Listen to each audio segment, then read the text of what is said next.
Hello friends, स्वागत है आपका आपके अपने यूट्यूब चैनल शिवम जेके पॉइंट में। आज हम इस वीडियो में बात करेंगे कि गणित से जुड़े हुए जो गणित की शिक्षण वीडियो के महत्वपूर्ण प्रश्न, और ये वीडियो आपके लिए यानी रीट एग्ज़ाम वालों के लिए है। और ये वीडियो रीट एग्ज़ाम के लिए लेवल फर्स्ट और लेवल सेकंड दोनों के लिए महत्वपूर्ण होगा, तो आप इस वीडियो को अंत तक ज़रूर देखेगा। तो चलिए क्लास शुरू करते हैं।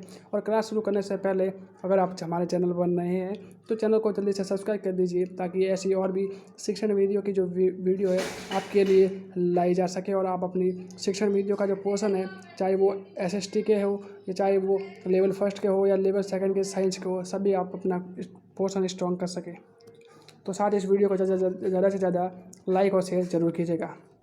तो आज का हमारा पहला प्रश्न है कि गणित जो सभी विज्ञानों का सीधी द्वार और कुंजी है, तो ये विचार किसका है?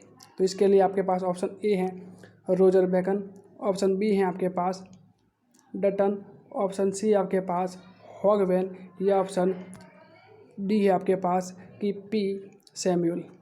तो सही आंसर आपको बताना है। अगर आपको इसका आंसर पता है तो आप कमेंट सेक्शन में इसका आंसर दे दीजिए, और जल्दी से सोचिए कि इस प्रश्न का आंसर क्या हो सकता है। तो इस प्रश्न का सही आंसर होगा नंबर बी रोजर बेकर। यानी जो रोजर बेकर है, उन्होंने ये कहा था कि जो गणित है वो सभी विज्ञानों का सही द्वार और कुंजी है। वही जो हागवेन है, उन्होंने बताया था कि जो गणित है वो विज्ञान की सभ्यता और संस्कृति का दर्पण है। अगला प्रश्न आपके पास है कि जो वृत्त की परिधि और व्यास में जो संबंध ज्ञात करने हैं, तो किस विधि का आप प्रयोग करेंगे? तो इसके लिए आपके पास ऑप्शन ए है कि आगमन विधि का, ऑप्शन बी है आपके पास प्रयोगशाला विधि का प्रयोग करेंगे, ऑप्शन सी है आपके पास संश्लेषण विधि का प्रयोग करेंगे, या ऑप्शन डी है आप निगमन विधि का प्रयोग करेंगे। तो जल्दी से सोचिए कि इस प्रश्न का आंसर क्या हो सकता है, और जल्दी से आप इस प्रश्न का आंसर कमेंट सेक्शन में दे दीजिए। तो इस प्रश्न का सही आंसर होगा ऑप्शन नंबर बी प्रयोगशाला विधि। यानी अगर आपको बच्चों को वृत्त की परिधि और व्यास से संबंधित जो संबंध ज्ञात करना है, तो आप प्रयोगशाला विधि है उसको काम में लेंगे। नेक्स्ट प्रश्न आपके पास है कि माध्यमिक स्तर पर अगर अंकगणित शिक्षण विधि है, यानी माध्यमिक स्तर पर कौन सी विधि है जो अंकगणित शिक्षण की है? तो इसके लिए आपके पास ऑप्शन ए है प्रायोगिक विधि, ऑप्शन बी है विश्लेषण और संश्लेषण विधि, ऑप्शन सी है आपके पास आगमन और निगमन विधि, या ऑप्शन डी है कि उपरोक्त सभी। तो जल्दी से सोचिए कि इस प्रश्न का आंसर क्या हो सकता है, कि कौन सी विधि है जो माध्यमिक स्तर पर अंकगणित के शिक्षण में काम आती है। तो जल्दी से इस प्रश्न का आंसर भी आप कमेंट सेक्शन में दे दीजिए। इस प्रश्न का सही आंसर होगा ऑप्शन नंबर सी आगमन और निगमन विधि। नेक्स्ट प्रश्न है आपके पास कि अगला प्रश्न आपके पास है कि पाठ्यक्रम निर्माण के सिद्धांत है, या निम्न में से कौन सा है जो पाठ्यक्रम के निर्माण का सिद्धांत है?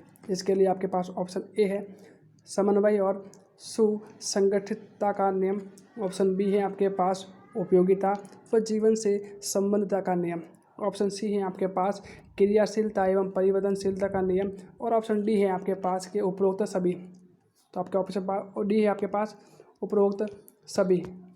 तो जल्दी बताइए कि इस प्रश्न का आंसर क्या होगा।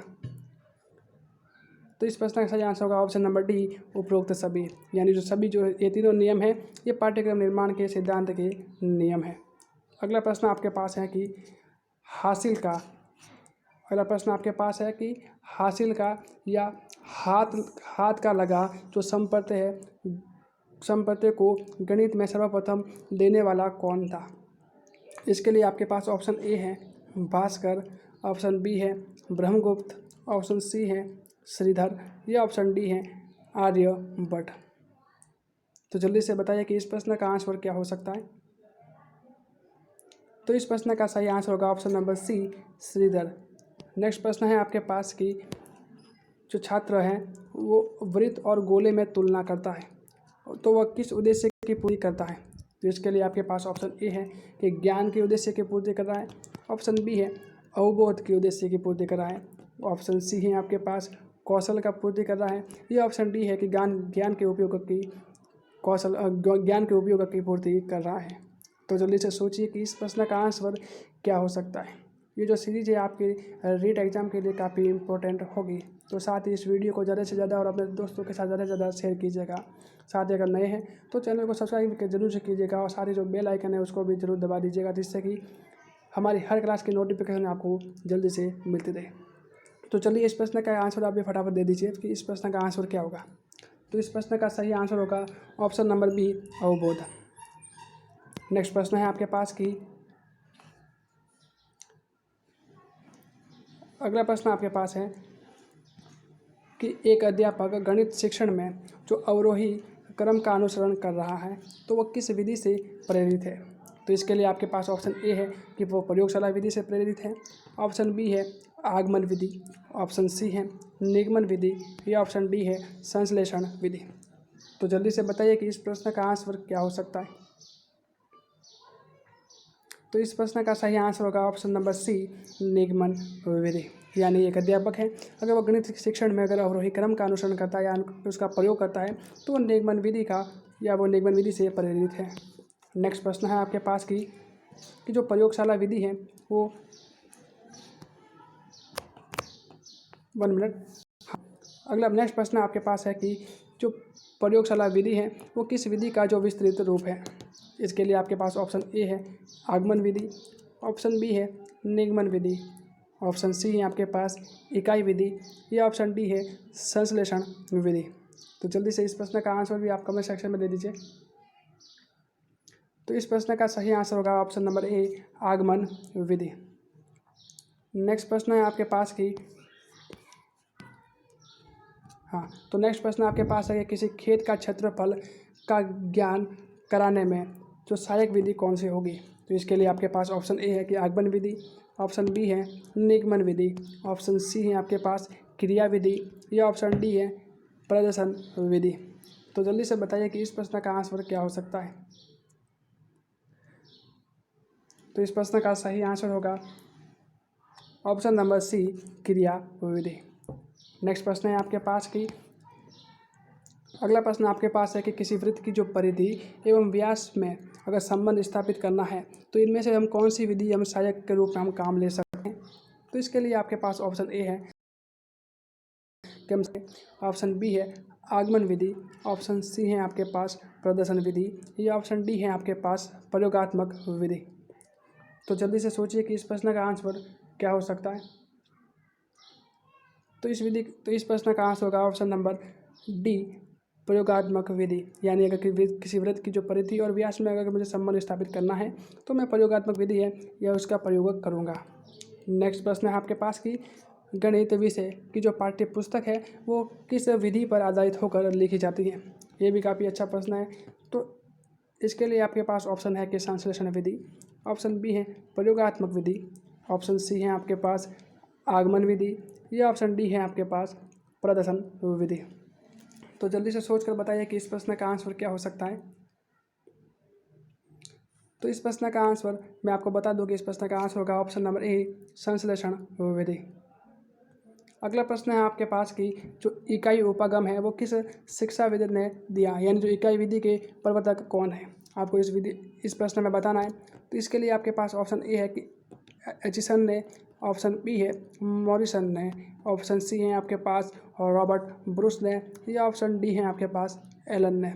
तो आपको जल्दी से बताना होगा कि जो इकाई विधि है वो किस शिक्षाविद के द्वारा दिया गया था।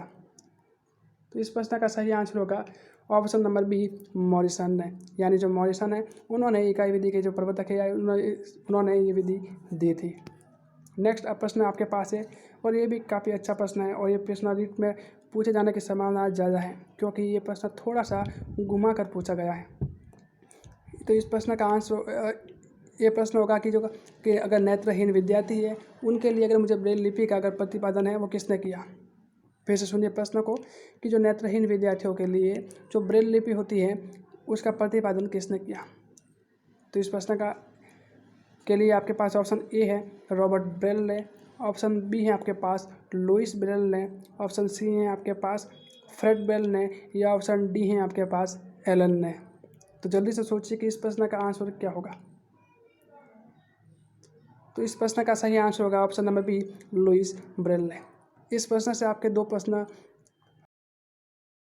कवर हो। जो नेत्रहीन बालक है उनके लिए हम कौन सी विधि का प्रयोग करते हैं, तो अब आपका आंसर होगा कि हम ब्रेल लिपि का प्रयोग करते हैं। और दूसरा कि जो ब्रेल लिपि है वो किसने दी थी, तो आपके पास आंसर हो सकता है कि लुईस ब्रेल द्वारा ब्रेल लिपि है वो दी गई थी। नेक्स्ट प्रश्न आपके पास है कि जैकब एल मोरेने है उनका संबंध किस विधि से है, तो इसके लिए आपके पास ऑप्शन ए है कि प्रश्न उत्तर विधि से है, ऑप्शन बी है आपके पास सूक्ष्म शिक्षण विधि से है, ऑप्शन सी है आपके पास व्यक्ति अध्ययन विधि से है, या ऑप्शन डी है आपके पास कि समाज मिति विधि से है। तो जल्दी से सोचिए कि इस प्रश्न का आंसर क्या हो सकता है, और अगर आपको आंसर पता है तो आप इसका आंसर कमेंट सेक्शन में दे सकते हैं। तो इस प्रश्न का सही आंसर होगा ऑप्शन नंबर डी, समाज मिति विधि, यानी जो मोरेनो है वो समाज मिति विधि से संबंधित है। अगला प्रश्न आपके पास है कि जो समस्या समाधान विधि है वो किस समस्या समाधान विधि का सोपान है। इसके लिए आपके पास ऑप्शन ए है कि सूचना का ग्रहण, ऑप्शन बी है आपके पास समस्याओं की प्रकृति, ऑप्शन सी है आपके पास निष्कर्ष निकालना, या ऑप्शन डी है आंकड़ों का संगठित। डी है आपके पास आंकड़ों का संगठित। तो जल्दी से सोचिए कि इन प्रश्नों में आपका आंसर क्या होगा, कि समस्या विधि में समस्या समाधान विधि का सोपान कौन सा है। तो जल्दी से बताइए कि इस प्रश्न का आंसर क्या होगा। तो इस प्रश्न का सही आंसर होगा ऑप्शन नंबर सी, निष्कर्ष निकालना। नेक्स्ट प्रश्न है आपके पास कि गणित विषय की विशेषता है। तो निम्न में से जो ऑप्शन दिए हैं उन ऑप्शन में से आपको बताना है कि गणित की इनमें से कौन सी विशेषता है। इसके लिए आपके पास ऑप्शन ए है कि तर्कपूर्णता, ऑप्शन बी है कि वो परिणामों में निश्चितता, ऑप्शन सी है आपके पास शुद्धता, या ऑप्शन डी है आपके पास उपरोक्त सभी। तो जल्दी से बताइए कि इस प्रश्न का आंसर क्या होगा। शायद ये प्रश्न तो आपको सभी को पता ही होगा कि इस प्रश्न का सही आंसर होगा ऑप्शन नंबर डी, उपरोक्त सभी, यानी जो गणित विषय है उनमें तर्कपूर्णता भी होती है, परिणामों में निश्चितता भी होती है, और साथ ही जो हम परिणाम निकालते हैं उन परिणामों में शुद्धता भी होती है। नेक्स्ट प्रश्न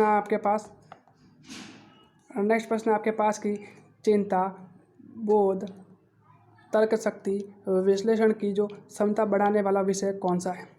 ऑप्शन ए है आपके पास भूगोल, ऑप्शन बी है गणित, ऑप्शन सी है समाज विज्ञान या सामाजिक विज्ञान, या ऑप्शन डी है भाषा। तो इस प्रश्न का आंसर आप जानते होंगे कि हम गणित की शिक्षण विधियाँ पढ़ रहे हैं, तो आप इसका आंसर गणित ही देंगे, तो जो कि आपका प्रश्न का आंसर सही भी है। तो इस प्रश्न का आंसर होगा गणित। और नेक्स्ट प्रश्न है आपके पास कि ये प्रश्न थोड़ा सा बड़ा है, तो इसलिए आप आधे में देख लेंगे कि गणितीय निष्कर्ष सर्वमान्य होते हैं। तो ऐसा क्यों होता है, क्योंकि ये तर्क पर आधारित होते हैं, तो ये सबके विचार पर आधार करते हैं, ये परिस्थितियों के अनुकूल होते हैं, या अगला है उपरोक्त सभी। तो फिर से प्रश्न एक बार पढ़ लीजिए कि जो गणितीय निष्कर्ष हैं वो सर्वमान्य क्यों होते हैं, यानी गणित के निष्कर्ष है वो सभी जगह क्यों वो माने जाते हैं। तो इसके लिए आपके पास चारों ऑप्शन है, तो इस प्रश्न में से आपको चारों ऑप्शन में सही आंसर बताना है। तो इस प्रश्न का सही आंसर क्या होगा, तो जल्दी से बताइए कि जो 18वां प्रश्न है उसका आंसर क्या होगा। तो इस प्रश्न का आंसर होगा ऑप्शन नंबर ए, ये क्योंकि जो गणित है वो तर्कों पर आधारित होती है। नेक्स्ट है आपके पास कि जो शिक्षण उद्देश्य का जो क्रमिक वर्गीकरण किया, तो किसने किया था। इसके लिए आपके पास ऑप्शन ए है कि बेकन के द्वारा किया गया था, ऑप्शन बी है शोल्टन के द्वारा किया गया था, ऑप्शन सी है आपके पास ब्लूम के द्वारा किया गया था, या ऑप्शन डी है आपके पास कॉमेर के द्वारा किया गया था। तो जल्दी से आप इस प्रश्न का भी आंसर आप फटाफट दे दीजिए। तो इस प्रश्न का आंसर सही होगा ऑप्शन नंबर सी, ब्लूम के द्वारा। नेक्स्ट प्रश्न है आपके पास कि ब्लूम टेक्सोनॉमी है उसका अंग नहीं है, तो कौन सा है जो ब्लूम टेक्सोनॉमी का अंग नहीं है। इसके लिए आपके पास ऑप्शन ए है समझ, ऑप्शन बी है आपके पास बुद्धि, ऑप्शन सी है आपके पास प्रयोग, या ऑप्शन डी है आपके पास ज्ञान। तो जल्दी से इस प्रश्न का आंसर बता दीजिए।